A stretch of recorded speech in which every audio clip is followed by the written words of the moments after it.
मामला blood pressure का खराब नहीं है, सारे मुतमिन होकर बैठे हैं और बावजूद बैठे हैं। और बात बंदियां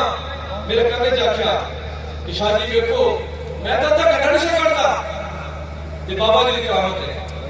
और फिर आपने अपने जनाजे की तकरीर की थी, फरमाया कि ऐ नारे पाकिस्तान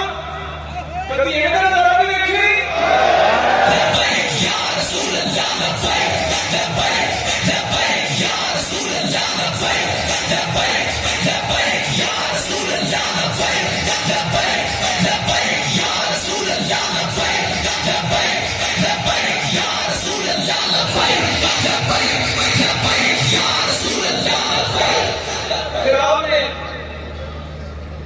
फरमाया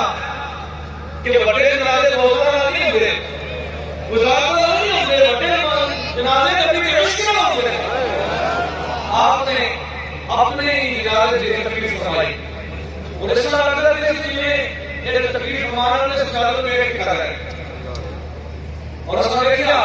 कि बाबा जी मुश्किल और मुश्किल का जवाब पाकिस्तान नहीं रहेगा, कल बड़ी के बाद के और जब आए तो अगर गुजारा याद होती है तो दवाई कर रही है, दवाई याद और दुनिया